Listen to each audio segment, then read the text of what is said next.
Most of बंदों के साथ दिक्कत क्या आती है पता है, उन्हें फीमेल सिलेक्शन के बारे में पता ही नहीं है कि लड़कियां कैसे तुम्हें सिलेक्ट करती है। एंड यही चीज मोहित के साथ भी हुई। मोहित अपने मिड 20s में था, जिम पे ध्यान देता था, अच्छी खासी सैलरी थी उसकी, एंड अच्छा खासा दिखने में था, शक्ल भी अच्छी थी, ऐसा नहीं था कि बहुत ज्यादा बदसूरत इंसान था, कुछ नहीं था, सब कुछ परफेक्ट था। लेकिन फिर वो सोच रहा था कि अभी और मुझे अपने आप को ज्यादा पुश करने की जरूरत है, ज्यादा पैसे कमाने की जरूरत है, ज्यादा लुक्स पे ध्यान देने की जरूरत है, एंड फाइनली लड़की मेरी लाइफ में आ जाएगी। ठीक है, सोच रहा था, फाइनली उसने कर भी लिया, ज्यादा पैसे कमाने लगा, अच्छी गाड़ी खरीदी, अच्छी बाइक खरीदी, अच्छे लुक्स पे ध्यान दिया, शक्ल ज्यादा अच्छी हो गई उसकी, बॉडी भी ज्यादा अच्छी हो गई, फिजिक भी ज्यादा अच्छी, बहुत ज्यादा इंप्रूव हो गई, मसल्स में 1-2 इंच का फर्क पड़ गया, एब्स विजिबल हो गए, अच्छे से दिखने लगे। लेकिन अभी भी वही सेम सिनेरियो, लड़की अभी भी मोहित को भाव नहीं दे रही। पता नहीं क्या हो रहा है, मोहित लड़की को अट्रैक्ट नहीं कर रहा, लड़की को पीछे धकेल रहा है, लड़की आ ही नहीं रही, लड़की उसकी तरफ आ ही नहीं रही। तो वो फाइनली तंग आ गया कि क्या हो रहा है, ये क्या चीज कर रहा हूं मैं जो गलत है। एंड फाइनली उसने मुझे पूछा कि आखिरकार मैं क्या गलत कर रहा हूं, मुझे समझ नहीं आ रहा कि ऐसा तो क्या हुआ, हाई वैल्यू मैन बनने का क्या ही फायदा हुआ, आज मेरे पास सब कुछ है एंड फिर भी कोई लड़की मेरी लाइफ में आना नहीं चाहती, तो क्या फायदा हाई वैल्यू मैन बन के। लेकिन यही तुम्हें समझना है, एंड मैंने भी उसे यही समझाया कि फीमेल सिलेक्शन ऐसे वर्क नहीं करता, लड़की को कोई फर्क नहीं पड़ता तुम कितना हाई वैल्यू मैन हो, लड़की का सिलेक्शन प्रोसेस अलग होता है। एंड आज हम इसी चीज को समझेंगे कि लड़कियां किस बेसिस पे तुम्हें सिलेक्ट करती है, किस बेसिस पे तुम्हारी लाइफ में आना चाहती है, क्या देखती है वो आखिरकार। द हार्श ट्रूथ की बात कर लेते हैं। Internet exposed hypergamy, woman date है। देखो, इंटरनेट ने आप सबको बता दिया है, लड़कियां अपने ऐसे ज्यादा अच्छा, ज्यादा अट्रैक्टिव पर्सन ही को ही डेट करती है। वो अगर तुम उससे नीचे लेवल में हो या उसके इक्वल भी होगे तो तुम्हें घास नहीं डालेगी, तुम्हारी लाइफ में आना भी नहीं चाहेगी। क्यों? क्योंकि तुम उससे इक्वल हो या तो फिर तुम उसके नीचे हो। They are drawn to man who are taller, stronger, richer, higher status. ये सारी चीजें सही है तुम्हारी, ऐसे ही लड़कों की तरफ लड़कियां अट्रैक्ट होती है, हाँ परफेक्ट। लेकिन वो मोहित ऐसा बन गया था, फिर भी उसकी लाइफ में अट्रैक्ट क्यों नहीं हुई लड़की? But most man react wrong. लड़कियां है ना कुछ अलग ही सोचने लगते हैं एंड कुछ अलग तरीके से ही रिएक्ट करता है, एंड इसमें ही प्रॉब्लम क्रिएट होना स्टार्ट हो जाती है। सबसे पहला रिएक्शन क्या होगा पता है? आइदर वो गिव अप कर देंगे, अरे यार दुनिया भर बहुत बेकार है, लड़कियां बहुत बेकार है, लड़कियां ऐसी ही होती है, मुझे कभी भी लाइफ में नहीं लेने वाली, तो मैं क्यों उसके पीछे जाऊँ, क्यों मैं किसी को डेट करूं, क्यों मैं किसी को टेक्स्ट करूं, क्यों मैं किसी को मैसेज करूं, एंड ऐसी नेगेटिव मेंटालिटी अपने दिमाग में ला देंगे। और रिएक्शन 2 क्या होगा?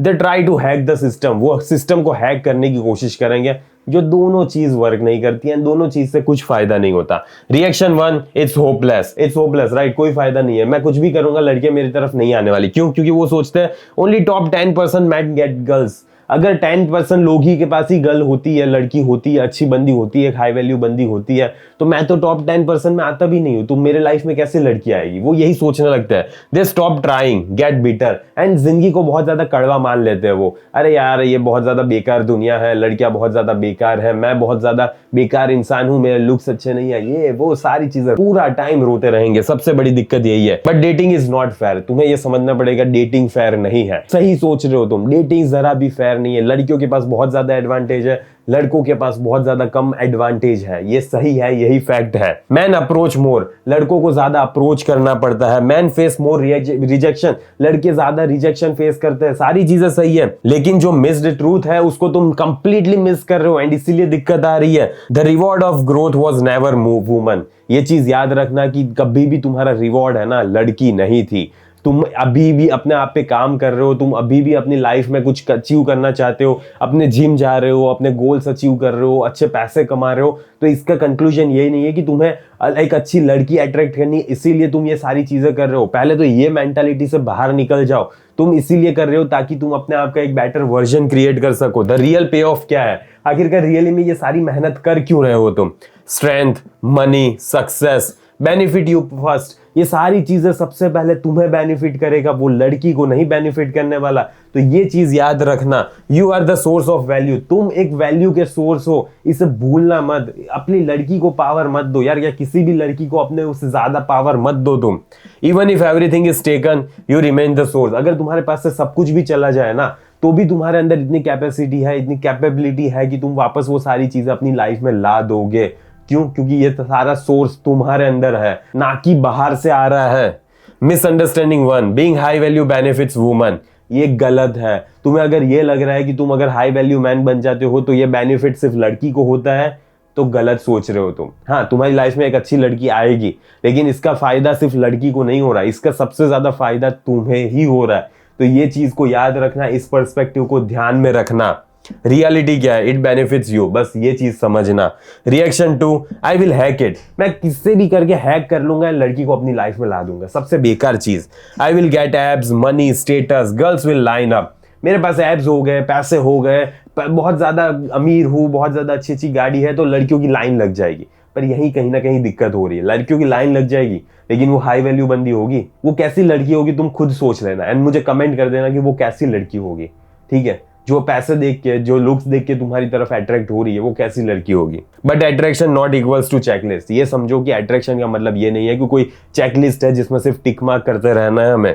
It's emotional not logical. ये इमोशंस के बारे में है, लॉजिक के बारे में नहीं। तुम कैसे लड़की को फील करवा पा रहे हो। You can't by chemistry, you must create it. तुम कितने भी पैसे दे दो, केमिस्ट्री कभी भी तुम अपनी लाइफ में खरीद नहीं पाओगे। तुम्हें ये क्रिएट करनी होती है, तुम्हें एक ऐसा मैन बनना पड़ता है। द बिटर रियलिटी क्या है, every new woman is equals to start from zero. देखो, हर एक बंदी तुम्हारी लाइफ में, कोई भी नई बंदी आएगी ना, एक छोड़ के जा रही है, दूसरी आ रही है, या पहली ही आ रही है, तो तुम्हें जीरो से ही स्टार्ट करना पड़ेगा। तुम्हें उसे सारी चीजें फील करवानी पड़ेगी, एंड तुम अगर फील नहीं करवा पाओगे तो वो अट्रैक्शन, वो स्पार्क कभी भी उसके मन में जागृत नहीं होने वाला, कभी भी उत्पन्न नहीं होने वाला। She doesn't care about your grind. उसे कोई फर्क नहीं पड़ा तुम रात को कितने देर तक झाग झाग के मेहनत कर रहे हो, कितना ज्यादा अपने गोल्स पे काम कर रहे हो, ये वो कोई फर्क नहीं पड़ता उसे। ओनली हाउ शी फील्स, कैसा तुम उसको फील करवा पा रहे हो, कैसे उसके इमोशंस को हिला पा रहे हो। At the end of the day सिर्फ यही चीज मैटर करेगी। चार्म, ह्यूमर, कॉन्फिडेंस, ये सारी चीजें तुम में है कि नहीं है, मैटर्स मोर देन टाइटल। तुम्हारे पास कितना भी बड़ा टाइटल क्यों ना हो, कोई फर्क नहीं पड़ेगा अगर तुम्हारे पास ये चीजें नहीं है तो। द हार्ड ट्रूथ की बात कर लेते हैं। High value is equals to eligible not irresistible. ये चीज समझ लेना कि तुम अगर हाई वैल्यू मैन हो तो हाँ, ये एलिजिबिलिटी क्राइटेरिया है, तुम इस एलिजिबिलिटी क्राइटेरिया में फिट हो गए, लेकिन इससे जरूरी नहीं है कि लड़की तुम्हें दे देगी। ठीक है, उसके लिए जरूरी है कि तुम अपने इन सारी चीजों पे काम करो। चार्म, ह्यूमर, कॉन्फिडेंस, ये सारी चीजें तुम में होनी चाहिए। इतने ज्यादा इनसिक्योर पर्सन नहीं होने चाहिए तुम। Opens the door doesn't keep you in the room. ये चीज याद रखना, लड़की तुम्हारी लाइफ में एंटर कर जाएगी, लेकिन तुम्हारे साथ वो रूम में रहेगी या नहीं रहेगी, वो उन्हीं चीज पे डिपेंड रहे करेगा। तुम्हारी फ्रेम कैसी है, तुम्हारी स्ट्रेंथ कैसी है, तुम अपनी मैस्कुलिनिटी पे खड़े रहते हो या लड़की को ही हमेशा प्रायोरिटी पे रख दोगे, क्या करते हो तुम, उसी के बेसिस पे लड़की तुम्हारे साथ रूम में पूरी जिंदगी रहेगी। Hypergamy is equals to necessary not enough. देखो, तुम हाइपरगैमी को सेटिस्फाई कर दे रहे हो ना, हाँ ठीक है, अच्छी बात है, गुड, कांग्रेचुलेशन, तुम्हें मेडल मिलेगा, एक पुरस्कार मिलेगा, लेकिन ये इनफ नहीं है। सिर्फ यही चीज काफी नहीं थी। फाइनल टेक ले लो अब इस वीडियो का। Build yourself for you not for woman. अपने आप को बिल्ड तुम्हें इसलिए करना है क्योंकि तुम्हें रियली में वो पर्सन बनना है, तुम्हें वो मैन बनना है। किसी भी लड़की के लिए तुम्हें वैसा नहीं करना है। Power over yourself greater than power over others. ये चीज याद रखना कि तुम्हारा अपने आप पे पावर होना बहुत ज्यादा जरूरी है। तुम्हारा अगर दूसरे, तीसरे, चौथे पर्सन पे बहुत ज्यादा पावर है, बहुत ज्यादा हक जता सकते हो, तो उससे कुछ फायदा नहीं होने वाला है, क्योंकि तुम्हारा अपने आप पे ही कंट्रोल नहीं है। Don't chase woman, attract by becoming rare. देखो, तुम्हें कभी भी किसी भी लड़की को अट्रैक्ट करने की जरूरत नहीं है, तुम खुद अट्रैक्ट कर लोगे। अगर तुम रियली में वैसे पर्सन बन जाते हो, तुम रेयर पर्सन बन जाते हो, तब सारी सिचुएशन, सारे सर्कमस्टेंसेस चेंज हो जाते हैं, लड़कियां तुम्हारी लाइफ में आना चाहती है। ऐसे ही मैंने सारी चीजें बताई हुई है कि कैसे तुम्हें लड़की को क्या टेक्स्ट करना है, कैसे टेक्स्ट करना है, जिससे कि वो लड़की तुम्हारे साथ जल्दी से जल्दी डेट पे आएगी एंड फाइनली तुम्हारी लाइफ में आएगी। क्योंकि at the end of the day ये मैटर करेगा कि तुम्हारी माइंडसेट कैसी है। तुम्हारी माइंडसेट अगर अभी भी यही है कि तुम पैसे कमा रहे हो, तुम अच्छे कपड़े पहन रहे हो एंड लड़की तुम्हारी लाइफ में आ जाएगी, तो तुम गलत सोच रहे हो, क्योंकि ऐसे काम नहीं कर रहे हो। पता, तुम अगर लड़की के इमोशंस को नहीं हिला पा रहे, तुम उसको ऐसा फील नहीं करवा पा रहे सर्टेन वे में, तो लड़की तुम्हारी लाइफ में नहीं आना चाहेगी। एंड यहीं पे एंट्री होती है मेरे कोर्स की, जिसमें मैंने सारी चीजें बताई हुई है कि कैसे तुम्हें लड़की के इमोशंस एंगेज करना है, कैसे उसको क्या चीज फील करवानी है जिसकी वजह से वो तुम्हारी लाइफ में आने की कोशिश करेगी, वो तड़पेगी तुम्हारी लाइफ में आने के लिए, एंड कैसे तुम्हें वहां पे बाहर डेट पे क्या एक्ट करना है, कैसे उससे बात करनी है, कैसे उससे क्या करना है, सारी चीजें मैंने बताई हुई है।